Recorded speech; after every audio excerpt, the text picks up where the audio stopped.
Hi guys, today I'm going to be ranking every movie that James Wan has directed.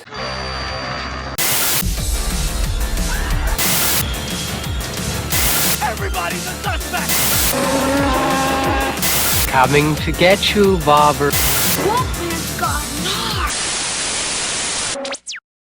James Wan is sometimes considered this generation's John Carpenter or Wes Craven, and he also has 2 movies coming out in 2020, so he has 9 feature-length movies that he has directed, so let's rank them. In at number 9 is Aquaman. With all the dark and humorless DCEU movies coming out before, Aquaman was a much needed breath of fresh air for the universe. James Wan took one of the most colourful and likeable characters and put him into a world much brighter than we were used to. James Wan was also no stranger to the large set designs due to his work on Fast and Furious 7. Aquaman was a movie created on a grand scale with every penny used on its budget correctly. Not only was Aquaman such a likeable character, every other character in the movie was fleshed out enough for us to care for them or hate them accordingly. We even have a little nice cameo appearance from Annabelle herself.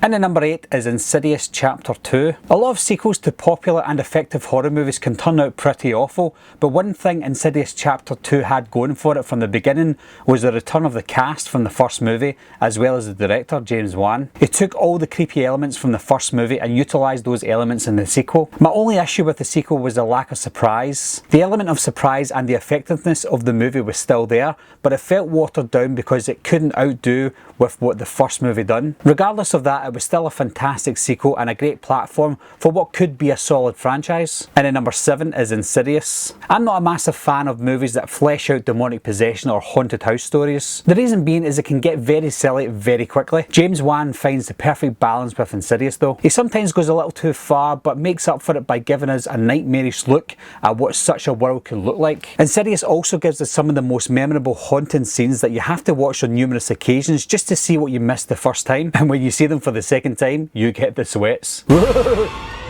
And at number 6 is Dead Silence. Dead Silence was James Wan's first venture into the supernatural world, and he also showcased what vision he had to offer. He proved that not only can he make a bloody horror movie like Saw, but he can make an eerie horror movie with genuinely frightening plots. Dead Silence was one of those movies that came and went with a whimper, as James Wan was still relatively unknown in the horror genre, regardless of the success of Saw. If you watch Dead Silence today, after seeing all James Wan's movies and all the other movies similar to Dead Silence, it still holds up.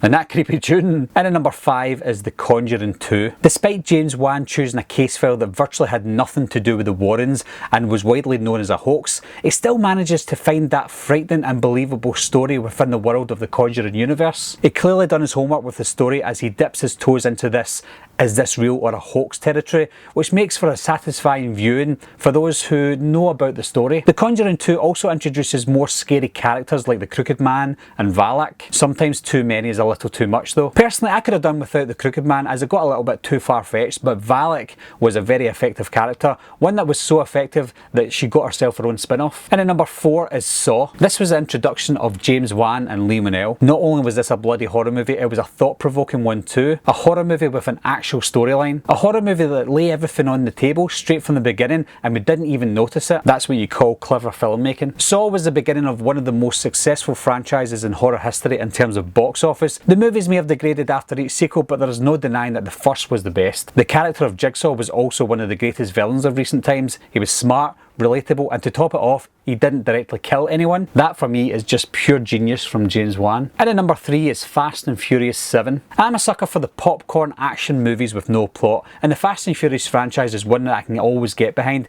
even the not so good ones. However, Furious 7 is unique. For one, it had a heartbreaking and delayed production with the untimely passing of Paul Walker. This wasn't easy for James Wan to deal with as a director. To date, it had the biggest production and the biggest cast ever assembled for a Fast and Furious movie, so a lot was riding on James Wan to deliver in his first non-horror movie. And boy did he deliver. He managed to give us one of the best Fast and Furious movies with an unbelievable, and I mean scientifically unbelievable, action scenes. There was also a story within all that action as well, something that was lacking from the previous Fast and Furious movies. He also dealt with Brian's character in the best possible way. Because of his direction of the Fast and Furious 7, I was looking forward to seeing what else he could do out with the horror genre. And at number 2 is Death Sentence. Kevin Bacon is one of the most underrated and underutilised actors working today, and he gives us one of the best performances of his career and Death Sentence. The movie feels like a semi-remake to Death Wish from 1974, and it should, considering Death Sentence is a novel that is a direct sequel to the Death Wish novel. The movie features scenes that are truly horrific because these are things that can happen in real life. James Wan gives us a first half build-up of injustice and wrongdoing, and he does it in a way that we are all set for revenge in the second half of the movie. We then go on this revenge journey with Kevin Bacon, and he has a bittersweet end but a great end to the movie. Here's a piece of trivia for you. Judge Shaw is played by Judith Roberts,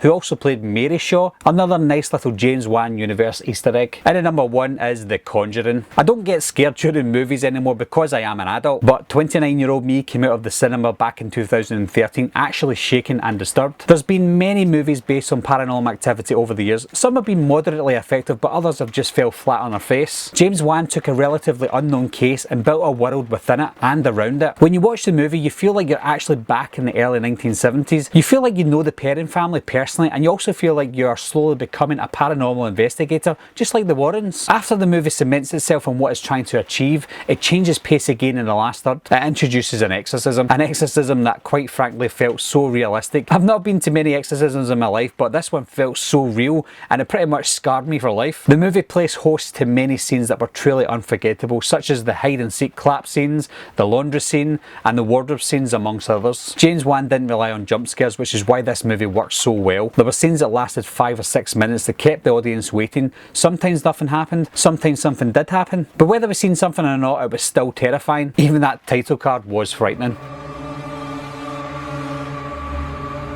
So that's my ranking of the James Wan movies, guys. Like I said, there is 2 movies that he's bringing out this year. The new Insidious movie that he's directing, and Malignant that he's bringing out later on in the year as well. So I will update this list eventually, but that is the 9 ranked.